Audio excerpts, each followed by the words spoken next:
नमस्कार दोस्तों, स्वागत करता हूँ एक नई वीडियो के साथ। ये जो वीडियो है ये हमने गणेश पवार के कमेंट के ऊपर बनाया है, जिन्होंने कहा था कि पीएफएस पे ऊपर वीडियो जो है वो बनाई जाए। तो आपको बोलना चाहूँगा कि पीटीसी इंडिया शेयर अगर आप लोगों ने स्टॉक के अंदर इन्वेस्टमेंट करके रखी हुई है तो ये वीडियो आप लोगों के लिए बहुत खास है।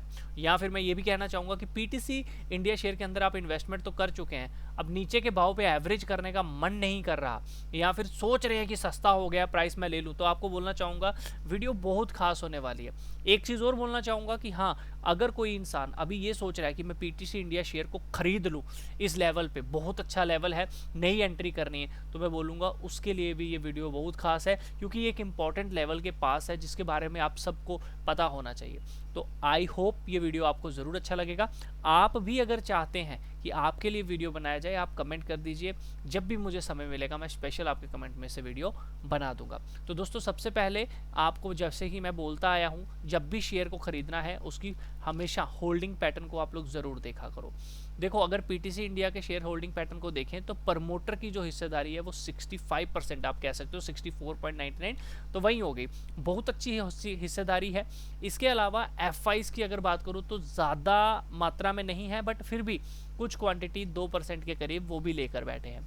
डीआईस की बात करूं तो ये 5% के करीब इसमें हिस्सेदारी लेके बैठे हैं। तो ध्यान रखना, 7% इन्वेस्टर जो है वो एफआईस और डीआईस है, इनका ये आप कह सकते हो बड़ा पैसा इनका भी लगा हुआ है। ठीक है, प्रमोटर है, प्रमोटर कभी भी स्टॉक को चला सकता है। प्रमोटर की 50% हो जाए बहुत अच्छी बात होती है।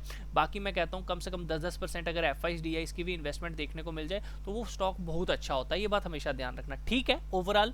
लेकिन मैं बोलूँगा कि ज़्यादा अच्छी होल्डिंग पैटर्न आप इसमें कहो, देखो ये ज़्यादा आपको साफ ही दिख रहा है कि भैया कोई ज़्यादा इंटरेस्ट नहीं है एफआईस डीआईस का इसके अंदर, ये बात आपको पता होगी। बाकी रही बात पब्लिक की, तो वो अच्छा खासा माल लेके बैठे हैं, 23% 24% के करीब करीब। ओवरऑल बोलना चाहूँगा अच्छा खासा होल्डिंग पैटर्न है, कोई बुरा भी नहीं है, लेकिन ज़्यादा अच्छा मैं तवज्जो इस स्टॉक को नहीं दूंगा कि शेयर होल्डिंग पैटर्न बहुत अच्छा है, मैं ये चीज़ नहीं कहूँगा। ठीक है, क्योंकि छोटी कंपनी है, इस चीज़ के ऊपर थोड़ा सा ध्यान रखिए। और अब हम बात करते हैं इसके थोड़े से फंडामेंटल के ऊपर।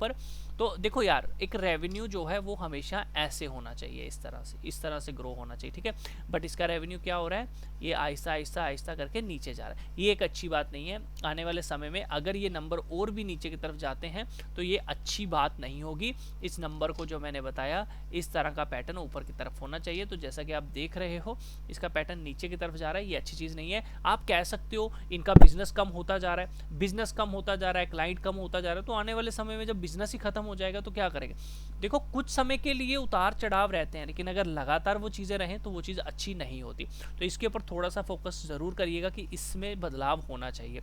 अब ये ना हो एकदम से एक ऊपर मूव आ जाए, आप लोग देख लें रेवेन्यू बहुत अच्छा हो गया और वहाँ देखो तो कोई प्लांट बेच दिया हो, तो उसका भी ध्यान रखना है। नेट प्रॉफिट यहाँ पर आप देख रहे हो, ओवरऑल ठीक बोलूँगा कि जितना रेवेन्यू है उसके कंपैरिजन में मैं बोलूँगा कि नेट प्रॉफिट तो बड़ा अच्छा शो कर रहे हैं। ठीक है, लेकिन ये किताबी बातें हैं, तो हमें पता चलेगा मेन कैश फ्लो से। अगर हम कैश फ्लो के ऊपर ध्यान दें, बहुत अच्छा कैश फ्लो है, ऑपरेटिंग एक्टिविटी में कंपनी को कोई दिक्कत तो नहीं आ रही है, अच्छे तरीके से कंपनी काम कर रही है, ये बात है कि कैश फ्लो बहुत अच्छा है। इसके अलावा अगर हम बात करें डेप्ट टू इक्विटी की, डेप्ट टू इक्विटी की रेशियो अगर आप देखोगे बहुत हाई हुआ करती थी, बहुत हाईली रिस्की कंपनी थी, जो कि अब 1 की डेप्ट टू इक्विटी रेशियो रह गई। रिस्की है लेकिन बहुत ज़्यादा रिस्क कम हो गया, मतलब कंपनी ने बहुत ज़्यादा अपना जो कर्जा है ना वो ख़त्म कर दिया है। तो ये बहुत अच्छी बात, बहुत एक अच्छा प्लस पॉइंट आप कह सकते हो जो कि हमें देखने को मिल रहा है। ठीक है, तो ये होती है मेन चीज़। अब हमें क्या पता चला कि कंपनी रेवेन्यू कमा रही है, उसका प्रॉफिट भी बना रही है और अपना कर्जा भी ख़त्म कर रही है। सिर्फ एक ही तकलीफ हो रही है कि इस रेवेन्यू को कंपनी ग्रो नहीं कर पा रही, वो कम हो रही है। तो रेवेन्यू के ऊपर आने वाले समय में फोकस करिए। बाकी ओवरऑल ओके चीज़ें सारी हैं, बहुत अच्छी बोलना, बाकी ओवरऑल चीज़ें मैं बोलूँगा बहुत अच्छी हैं, सिर्फ रेवेन्यू को छोड़ के, और रेवेन्यू ही सबसे बड़ी चीज़ होती है। तो इस चीज़ को ध्यान रखो, अगर वो कम होता जाएगा अच्छी बात नहीं है, उस चीज़ के ऊपर थोड़ा सा आप लोगों को आने वाले समय में देखना चाहिए।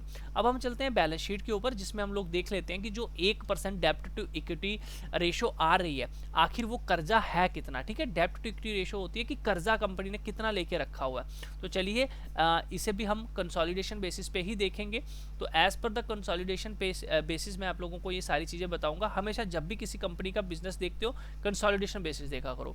इक्विटी शेयर कैपिटल 642 करोड़ है और काफ़ी टाइम से कंपनी ने कोई ऊपर नीचे नहीं किया, ये बहुत अच्छा प्लस पॉइंट है। रिजर्व एंड सरप्लस देखो कंपनी का हमेशा से इंक्रीज होता आया है, ये बहुत अच्छी बात है। इसके अलावा ये रही आप लोगों की लॉन्ग टर्म बोरिंग जो कि जीरो है। बहुत अच्छी बात है कि लॉन्ग टर्म के लिए कंपनी ने कोई कर्जा ही नहीं लिया, शॉर्ट टर्म के लिए कर्जा लिया हुआ है 2763 करोड़ का, जो कि पहले काफ़ी ज़्यादा होता था। जैसे कि मैंने आपको पहले ही बताया कि कंपनी अपना कर्जा खत्म करती जा रही है, ये बहुत अच्छी बात है, ठीक है।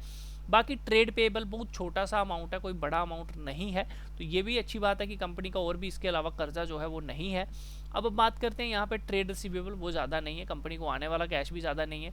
इसके अलावा कंपनी का कैश एंड इक्विवेलेंट काफ़ी अच्छा है। Short term loan and advances काफ़ी अच्छे कंपनी ने आगे जो लोन एंड एडवांसेस हैं वो दिए हुए हैं। बट यही चीज़ है जैसा कि मैंने आपको बताया कि इनका जो रेवेन्यू है वो कम हो रहा है। तो देखो ये कंपनी काम ही किस में करती है, आपको पता होगा, ये कंपनी आगे लोन प्रोवाइड करवाती है, फाइनेंशियल सोल्यूशन देती है। तो देखो इसको आगे जो लोन है वो अब आगे नहीं ज़्यादा डोनेट कर पा रही है, आप ये कह सकते हो, है ना। तो इस चीज़ के ऊपर थोड़ा सा ज़रूर आप लोग ध्यान रखिए कि कंपनी का ये लोन का बिजनेस है तो भैया लोन बंटने चाहिए, मतलब कोई ना कोई और प्लेयर कंपनी में आया है जो शायद इसको नुकसान दे रहा है। तो मैं बोलूँगा कंपनी कैश रिच है, बैलेंस शीट भी काफ़ी अच्छी है।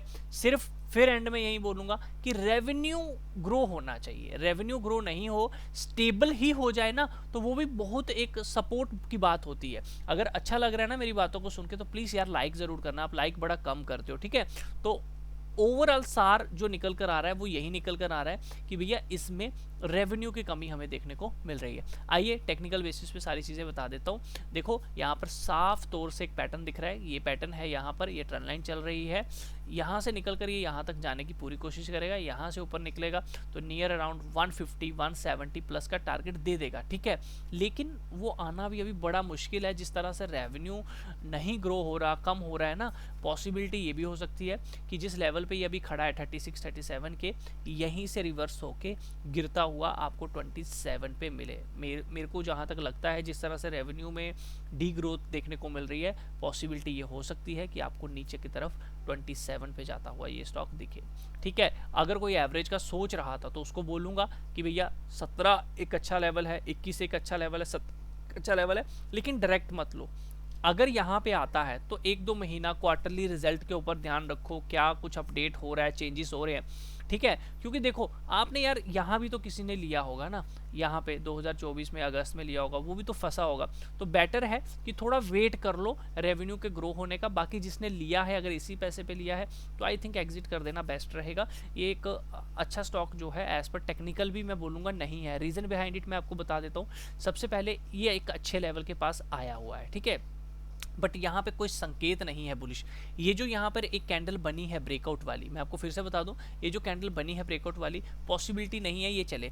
बेटर होगा अगर ये 36.5, मैं फिर से बोल रहा हूँ 36.50 पैसा के ऊपर जाके सस्टेन करे, 1-2 हफ्ता क्लोजिंग दे, उस केस में आप ज़्यादा नहीं, सिर्फ 34.5 का ही एक छोटा सा स्टॉप लॉस लगाओ, और कम से कम मैं बोलूँगा यहाँ तक का एक टारगेट ले लो जो कि 51, 52, 53 का आपको देखने को मिल जाएगा, या फिर ऐसा ऐसा ऐसे ऐसे करके ही ये इसको टच करके फॉल कर सकता है।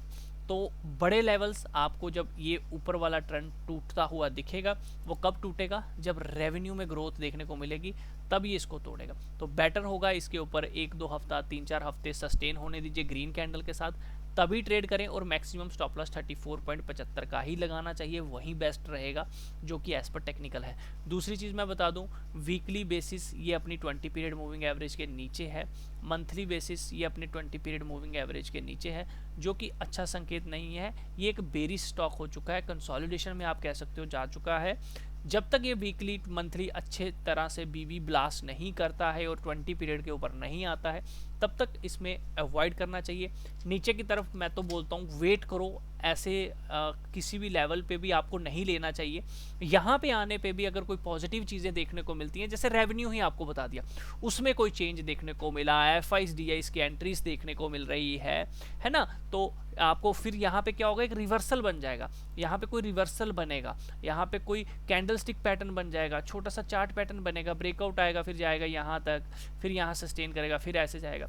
तो जब तक रेवेन्यू में चेंजेस नहीं आते आपको कोई बड़ा मूव नहीं देखने को मिलने वाला, और 20 पीरियड के ऊपर इसको सस्टेन होने दीजिए। ये बुलिंगर बैंड है, इसको ज़रूर लगाइए। आप लोग देख सकते हो कि अभी उसके नीचे ही चल रहा है, जब तक अभी वीकली कैंडल भी इसके ऊपर क्लोज नहीं हुई है, आई बिलीव दैट थोड़ा सा अवॉइड करो ज़्यादा, वो मत करो। लेकिन हाँ, अगर रेवेन्यू में अच्छी ग्रोथ देखने को मिली, जिस तरह से कंपनी काम कर रही है, स्टेबल ही हो जाए, मैं ये भी नहीं कहता ग्रोथ मिले, स्टेबल हो जाए 1-2 साल के लिए क्वार्टरली बेसिस पे ही, तो आपको बहुत बड़ा यहाँ से एक टारगेट देखने को मिलेगा, जिसमें आप कम से कम भी 200 रुपये का टारगेट ले सकते हो। लेकिन इस ट्रेंड को मैं फिर से बोल रहा हूँ, इस ट्रेंड लाइन को टूटना होगा। यहाँ से टूट कर रिटेस्ट करके जब चलेगा, बहुत अच्छा लेवल देगा, ये जो पीछे ट्रेंड टूटा था वहीं पे जाने की कोशिश करेगा। वीडियो अच्छा लगा हो लाइक ज़रूर करना, शेयर ज़रूर करना। इसी तरह की वीडियोस पाने के लिए आप चैनल को भी सब्सक्राइब कर सकते हो बेल आइकन के साथ। LIC के ऊपर भी वीडियो ज़रूर बनाऊंगा आने वाले समय में। बाकी ट्रेड लेने से पहले एक बार अपने फाइनेंशियल एडवाइज़र से ज़रूर पूछना है, क्योंकि रिस्क आप